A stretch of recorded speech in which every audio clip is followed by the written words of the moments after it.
টানা ৬ দিন ধরে অবর্ণনীয় দুর্ভোগ পোহাচ্ছেন চট্টগ্রামের লাখ লাখ বানভাসী মানুষ।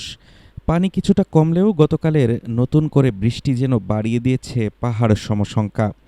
সরকারি হিসাব বলছে, চট্টগ্রাম বিভাগের ৫ জেলাসহ হবিগঞ্জ ও মৌলভীবাজারের ৫৮টি উপজেলার সোয়া ১০ লাখ মানুষ এখন পানিবন্দী। চলমান এই প্রাকৃতিক দুর্যোগে এ পর্যন্ত মৃতের সংখ্যা বেড়ে দাঁড়িয়েছে ৫১ জনে, যার মধ্যে শুধুমাত্র চট্টগ্রামেই পাহাড় ধসে প্রাণ হারিয়েছেন ২৫ জন, আর কক্সবাজারে এ পর্যন্ত প্রাণহানি ২৮। তবে আসার কথা হলো, দীর্ঘ ৫ দিন বন্ধ থাকার পর চট্টগ্রাম কক্সবাজার রুটে ট্রেন চলাচল আবার শুরু হয়েছে। ক্ষতিগ্রস্ত মানুষের জীবন ও সম্পদ রক্ষায় মাঠ প্রশাসনকে সর্বোচ্চ সতর্ক থাকার নির্দেশ দিয়েছেন প্রধানমন্ত্রী তারেক রহমান। দুর্গতদের সহায়তায় সরকারের সব প্রতিষ্ঠান ও স্থানীয় প্রশাসন সমন্বিতভাবে কাজ করছে বলে জানিয়েছেন বিদ্যুৎ ও জ্বালানি প্রতিমন্ত্রী অনিন্দ ইসলাম অমিত। তবে সরকারিভাবে চাল ও নগদ টাকা বিতরণ করা হলেও চন্দনাইশের দুর্গম এলাকার ২০,০০০ মানুষের অনেকেরই অভিযোগ, এখনও পৌঁছায়নি পর্যাপ্ত ত্রাণ। তীব্র সংকট দেখা দিয়েছে বিশুদ্ধ পানি ও শুকনা খাবারের।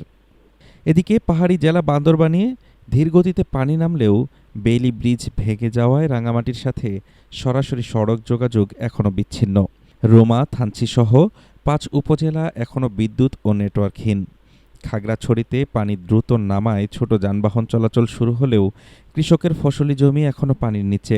এমন দুর্যোগপূর্ণ পরিস্থিতিতে বানভাসী মানুষের পাশে দাঁড়িয়েছে বাংলাদেশ সেনাবাহিনী ও বর্ডার গার্ড বাংলাদেশ বিজিবি। দেশের ১১টি জেলায় উদ্ধার তৎপরতা, ত্রাণ বিতরণ ও জরুরি চিকিৎসা সেবা দিয়ে যাচ্ছেন তারা। চট্টগ্রাম ছাড়া দেশের অন্যান্য বিভাগে এইচএসসি পরীক্ষা যথারীতি চললেও এ বিভাগের স্থগিত পরীক্ষাগুলো নিয়ে দুশ্চিন্তায় শিক্ষার্থীরা।